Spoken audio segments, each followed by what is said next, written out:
ఈ వీడియో చూసే ముందు జై శ్రీరామ్ అని కామెంట్ చేయండి. మన హిందూ మతంలో అమావాస్య అంటే చాలా ముఖ్యమైనదిగా పరిగణిస్తారు. అందులోనూ ఈ వైశాఖ మాసంలో వచ్చే వైశాఖ అమావాస్య ఇంకా చాలా శక్తివంతమైనది. అయితే ఈ సంవత్సరం మే 8వ తేదీన వైశాఖ అమావాస్య వచ్చింది. అమావాస్య రోజు చేసే ఏ చిన్న పనైనా సరే అది మీ జీవితంలో పెద్ద మార్పును తీసుకొస్తుంది. మీ జీవితంలో మంచి జరగాలన్నా లేదా చెడు జరగాలన్నా అమావాస్య రోజున మీరు చేసే పనులను బట్టే ఉంటుంది. కాబట్టి అమావాస్య రోజున ఎలాంటి పనులు చేయకూడదు. అలాగే అమావాస్య రోజున ఏ పనులు చేయడం వల్ల మీ జీవితంలో ఉన్న పేదరికం తొలగిపోయి త్వరలోనే కోటీశ్వరులు అయ్యే అవకాశం ఉందో, కాబట్టి అమావాస్య రోజున ఏ నియమాలు పాటించాలో ఈ వీడియోలో తెలుసుకుందాం. అమావాస్య రోజు ఎట్టి పరిస్థితుల్లో కూడా ఉదయం 6 గంటల నుంచి 7 గంటల మధ్యలో కానీ, అలాగే 5 గంటల నుంచి 6 గంటల మధ్యలో కానీ, అలాగే సాయంత్రం 6 నుంచి 7 గంటల మధ్యలో కానీ ఎట్టి పరిస్థితుల్లోనూ నిద్రపోకూడదు. అమావాస్య రోజున విష్ణువును పూజించడం వల్ల మోక్షం కలిగి మీకున్న నరదృష్టి నరఘోష పూర్తిగా తొలగిపోతుంది. అమావాస్య రోజున విష్ణుదేవుడు రావి చెట్టుపై నివసిస్తాడని నమ్మకం. కాబట్టి ఈ వైశాఖ అమావాస్య రోజున అంటే మే 8వ తేదీన రావి చెట్టుకు నీళ్లు పోసి రావి చెట్టు కింద దీపం వెలిగిస్తే చాలా మంచిది. ఇలా చేయడం వల్ల మీ జాతకంలో ఉన్న దోషాలన్నీ కూడా తొలగిపోతాయి. మన హిందూ మతంలో అమావాస్య అంటేనే దుష్టశక్తులకు సంకేతం. అమావాస్య రోజున భూమిపై ఎక్కువగా దుష్టశక్తులు సంచరిస్తూ ఉంటాయి. దుష్టశక్తులు గనక మన ఇంట్లోకి ప్రవేశిస్తే మీ కుటుంబంలో ఎన్నో సమస్యలు ఏర్పడతాయి.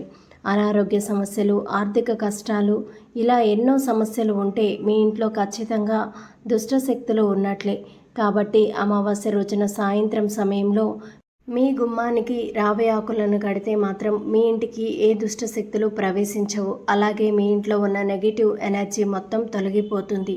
గ్రహపీడలు, గ్రహదోషాలన్నీ కూడా తొలగిపోతాయి. అమావాస్య రోజు ప్రతి ఒక్కరూ కూడా ఇంటిని ఖచ్చితంగా శుభ్రం చేసుకోవాలి. ఈ రోజున ఇంటిని శుభ్రం చేసేటప్పుడు నీటిలో కొంచెం రాళ్ళ ఉప్పును వేసి శుభ్రం చేస్తే మీ ఇంటికి ఉన్న నరదృష్టి తొలగిపోతుంది.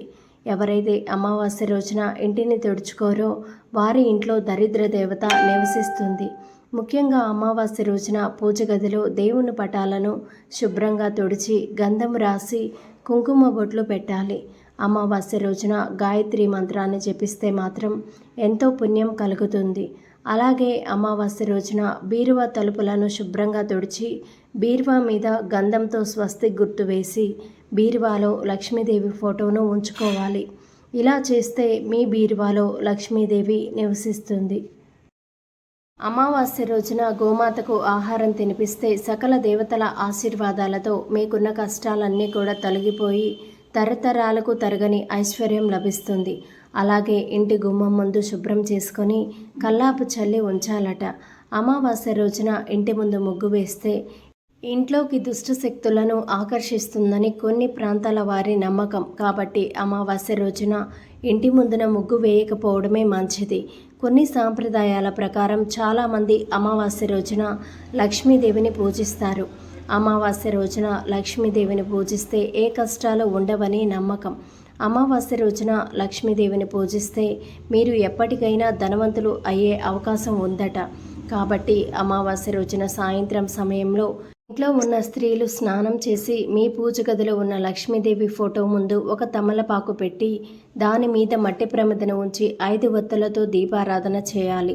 అమావాస్య రోజున సాయంత్రం సమయంలో లక్ష్మీదేవి పటం ముందు ఈ దీపం వెలిగిస్తే చాలు, మీకున్న దురదృష్టం అంతా తొలగిపోయి అదృష్టం వరిస్తుంది. అలాగే కటిక పేదరికంలో ఉన్న వారికి లక్ష్మీ కటాక్షం వల్ల ఐశ్వర్యం లభిస్తుంది. ఈ రోజుల్లో చాలామంది తమ కాళ్లకు నల్ల దారాన్ని కట్టుకుంటారు. అయితే మరీ ముఖ్యంగా అమావాస్య రోజున ఇంట్లో ఉన్న ప్రతి ఒక్కరూ కూడా తమ కాళ్లకు నల్లదారం కట్టుకుంటే చాలా మంచిది. కాళ్లకు నల్లదారం కట్టుకోవడం వల్ల మీపై నరదృష్టి అనేది ఉండదు. అలాగే ఆర్థిక కష్టాలు అనేవి తొలగిపోతాయి.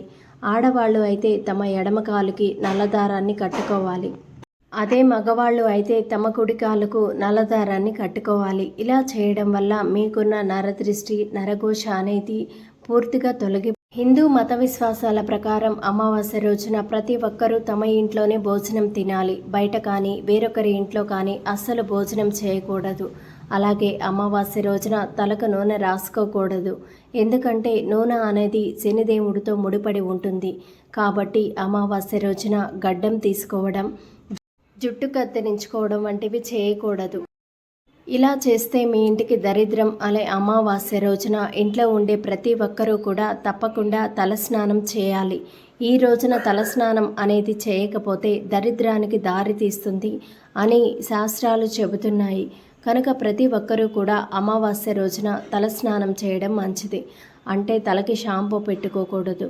మరి ముఖ్యంగా అమావాస్య రోజున రాత్రి పడుకునే ముందు ఇంట్లో పసుపు నీళ్లు చల్లి పడుకోవాలి. అయితే చాలామంది ఇళ్లలో దుష్టశక్తులు ఉండే అవకాశం ఉంటుంది. ఇంట్లో దుష్టశక్తులు ఉంటే నెగిటివ్ ఎనర్జీ విపరీతంగా ఉంటుంది. దీనివల్ల మీ ఇంట్లో ఎప్పుడూ కూడా కష్టాలే ఉంటాయి. కాబట్టి అమావాస్య రోజున ఒక ఎర్రటి వస్త్రంలో కొన్ని మిరియాలు వేసి మీ ఇంటి ముందు కట్టండి. మరుసటి రోజు ఉదయం అంటే అమావాస్య పూర్తయిన తర్వాత ఆ మిరియాలను తీసి ఎవరు తిరగని ప్రదేశంలో వేయండి. ఇలా చేస్తే మీ ఇంటికి ఉన్న దరిద్రం వదిలిపోయి డబ్బు పరంగా మీకు అధిక లాభాలు వస్తాయి. అలాగే మీ ఇంట్లో ఉన్న నెగిటివ్ ఎనర్జీ మొత్తం కూడా తొలగిపోయి కుటుంబం అంతా కూడా సుఖ సంతోషాలతో ఉంటారు. అమావాస్య రోజున రాత్రి నిద్రపోయే ముందు 11 లవంగాలను ఒక గిన్నెలో వేసి లవంగాల పైన నెయ్యి వేసి కాల్చండి. లవంగాల నుండి వచ్చే పొగ మీ ఇంట్లో వ్యాపిస్తే మీ ఇంట్లో ఉన్నటువంటి వ్యతిరేక శక్తులు తొలగిపోతాయి. తద్వారా మీ ఇంటికి లక్ష్మీ కటాక్షం కలుగుతుంది. సాధారణంగా అమావాస్య రోజున బయటికి వెళ్ళకూడదు అంటారు. అలా వెళ్తే చెడు శక్తులు ఆవహిస్తాయని చాలామంది నమ్మకం. కాబట్టి అమావాస్య రోజున బయటకు వెళ్ళాలనుకునేవారు మీ జేబులో 2 లవంగాలను వేసుకొని వెళ్ళండి. ఇలా చేస్తే ఏ దుష్ట శక్తులు కూడా మీ దగ్గరికి అస్సలు రాలేవు. అమావాస్య రోజున ధాన్యాలను కొనుగోలు చేయకూడదు. అలాగే ఈ రోజున మాంసాహారం అస్సలు తినకూడదు. ఈ రోజున మరీ ముఖ్యంగా వీధి కుక్కలకు ఆహారం వేస్తే చాలా మంచిది. అమావాస్య రోజున ఇంటి ముందు ఒక గుమ్మడికాయను కట్టుకుంటే చాలా మంచిది. ఇంటి ముందు గుమ్మడికాయ కట్టడం వల్ల ఇంట్లో నెగిటివ్ ఎనర్జీ అనేది రాకుండా గుమ్మడికాయ అనేది అడ్డుకుంటుంది. ధన్యవాదములు. ఈ వీడియోని లైక్ చేసి మా ఛానల్ని సబ్స్క్రైబ్ చేసుకొని సపోర్ట్ చేయండి. అలానే ఈ వీడియోని చివరి వరకు చూసినట్లయితే తప్పకుండా జై శ్రీరామ్ అని కామెంట్ చేయండి.